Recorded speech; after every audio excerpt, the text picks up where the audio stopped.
অবশেষে আমিও আইফোন কিনেই ফেললাম, আর সেটা কক্সবাজারে গিয়ে নয়, বগুড়া থেকে নিলাম। পুরো বিষয়টা জানতে হলে পুরো ভিডিওটা দেখুন। আসসালামু আলাইকুম গাইস, কেমন আছেন সবাই? আশা করি সবাই ভালো আছেন এবং আলহামদুলিল্লাহ আমিও ভালো আছি। তো আজকে আমরা যাচ্ছি বগুড়ায়। তো কারণটা আপনাদের প্রথমেই বলছি, রাস্তায় জ্যাম ছিল প্রচুর। তো জ্যাম পেরিয়ে আমরা চলে আসলাম মাটিডালি মোড়। এখান থেকে অটোতে করে যাচ্ছি ডাইরেক্ট পুলিশ প্লাজায়, এবং সাতমাথা পেরিয়ে আমরা চলে আসলাম পুলিশ প্লাজায়, এবং ভেতরে এসে আমরা লিফটের জন্য অপেক্ষা করতেছিলাম। তো আজকে ফোন কিনবো মূলত আমার এই ছোট ভাইয়ের জন্য। তো অনেকক্ষণ ডিসিশন নেওয়ার পরে আমরা ভেবে নিলাম যে আমরা আইফোন 15 প্রো নেবো। এই জন্য ডাইরেক্ট চলে আসলাম অ্যাপেলেক্সে। এসে আমরা ফোন দেখা শুরু করে দিলাম, ফোনের কন্ডিশন এবং যাবতীয় যা যা দেখা লাগে সবকিছু দেখে নিলাম। তো আমাদের ফোন পছন্দ হয়ে গেছে, এবং যাবতীয় যে কাগজগুলো বা মেমো যা যা করা লাগে সেগুলো ওখানে করা হচ্ছে। তো এখানে সর্বশেষ যেটা করতে হয় যে সিগনেচার করতে হয়, তো আমরা সিগনেচার করে নিলাম। তো এখন পালা টাকা দেওয়ার। তো এখানে কত টাকা আছে কে বলতে পারবেন? যদি বলতে পারেন কমেন্ট বক্সে অবশ্যই বলে যাবেন।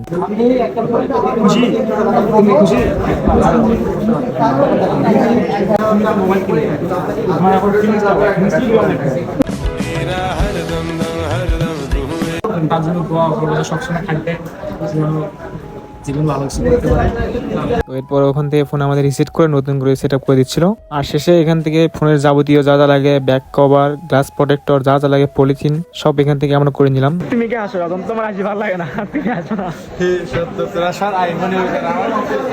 তোমার আসি ভালো লাগে না রাজন? এবার রাজন বলছে, দেখ ভাই, ওই আইফোন কিনতে স্যার আমি এখান থেকে ভাঙ্গা আইফোন চালাচ্ছি। তো রাজন, তোমার জন্য দোয়া শুভকামনা রইলো, ভবিষ্যতে ভালো কিছু করো। তো এখানে আমাদের ফোনের সবকিছু কাজ শেষ। তো আলহামদুলিল্লাহ আমাদের ফোন কেনা ডান, এবং সবাই খুশি আলহামদুলিল্লাহ। ভাইরে ভাই, ওখান থেকে আমরা মাটুলি আসতে প্রায় রাত 9টা বাজছে, এবং এরপরে আর গাড়ি নেই। গাড়ির জন্য দাঁড়িয়ে থাকতে থাকতে থাকতে থাকতে আমরা একটা সিএনজি পাইলাম, এবং সিএনজি উঠলাম।